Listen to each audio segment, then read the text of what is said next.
Багш нарын ажил хаялтын талаар манай засгийн газрын гишүүн сангийн сайд Жавхлан за гэр бүл хүний хөгжлийн яамны сайд манай хин Авбакир за мөн одоо боловсролын сайд Наранбаяр нар бол олон удаа бас хэлэлцээрт орж ажиллаж байгаа. Тэгээд тодорхой үр дүнгууд гарч байгаа. Өнгөрсөн 7 хоногт үндсэндээ хоёр тал харилцсан ойлголцоо зөвшөлдсөө тодорхой шийдэл төр хүрсэн байна лээ.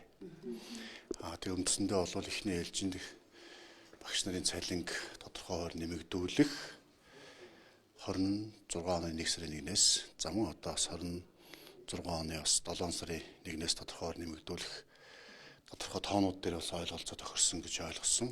Одоо улсын хурлд Монгол Ардын намын бүлэг дээр бас энэ асуудал ярьж байна. Тэгэхээр үндсэндээ эндээс аль бие усар эцсийн одоо шийдэл гаргаад тэр одоо багш нарын ажил хаялтын одоо эцсийн үр дүн гарах байхаа үндсэн өөрөөр хэлбэл багш нар одоо ажил хаялтаа зогсоох байх гэж найдаж байна. Яг гэвэл хоёр талаас ойлголцсон, тохиролцсон. Энийг одоо улс төсөв бол засгийн газрын мэдлээс гараа явуулсан шүү дээ. Улсын хурлын мэдлэлд очсон байж байгаа. Тийм болохоор засгийн газар дээр хилэлцээр засгийн газар улсын хурлд тийм улсын хурлдах одоо байнгын хороо ажлын хэсэг танилцуулж байж улсын хурлын байнгын хороо ажлын хэсэг зөвшөөрөх юм бол энэ асуудал эцэст шийдэгдэнэ. Тийм болохоор одоо юу гэдэг нь засгийн газрын мэдлээс гарцсан асуудал дээр засгийн газар өмнөөс нь одоо их улсын хурлын өмнөөс шийдвэр гаргах боломжгүй байна. Ямар ч хоёр талдаа засгийн газрын холбогдох сайд нар үйлдвэрчний үйл ажил хийж байгаа одоо багш нарын төлөөлөл энэ нөхдөдөө уулзаад зөвшөлтөд хүрсэн үнийг улсын хурл танилцуулаад улсын хурлын холбогдох байнгаараа зөвшөөрөх юм бол энэ асуудал эцэслэн шийдэгдэнэ.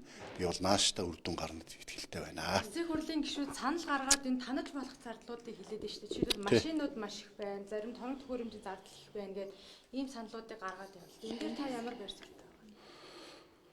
Гэхдээ ер нь бол төсвийн урсгал зардал сүүлийн жилүүд өссөн. Тэгээ буцаагаад одоо нөгөө тарган хүн чинь одоо турах гад дээлэндээ багтахгүй турах гэж нэлээд зовдогтой адилхан юм болно да. Тэгээ одоо буцаагаад нөгөө зардлаа танах одоо тийм үү энэ одоо хэрэглээгээ багасгах тал дээр нэлээд л их юм болох байх. Тэгэхээр одоо нэлээд сайд нарын одоо урсгал зардлаас 10 орчим хувиар хасах тийм яригдж байгаа юм байна лээ. Тэр хэрвээ хасах юм бол үндсэндээ бас л төрийн үйл ажиллагаагаар ард ирэх төрөх гэж одоо төрийн албаагч нь ажиллаж байгаа.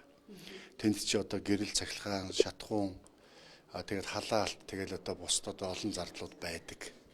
Олон зардлууд. Тэгэхээр тэр болгоноос танаад эхлэхээр одоо бас төрийн үйл ажиллагааг ард ирэх төрөхтэйхэд бас нэлээд жоохон тийм хүндрэл үүсч магадгүй. Тий. Багш нарын ажил хаялт ингээд дуусч байгаа маань маргааш аль бие усар хичээллэн гэсэн албан бус мэдээлэл байгаа дээ. Ер нь энэ мэдээлэл ирсэн үү? Харин тий өнөөдөр үндсэндээ бол эцэслээд асуудал шийдэгдэх байхаа одоо ингээд ажлын хэсэг зөвшөөрчих юм бол улсын хурлын мэдэл очсон би дахин хэлээд байна шүү. Засгийн газрын мэдлээс 9 сарын 1-нд гарцсан. 9 сарын 1-нд улсын хурлд өргөн бариад одоо үндсэндээ улсын хурлын шийдэх асуудал болцсон.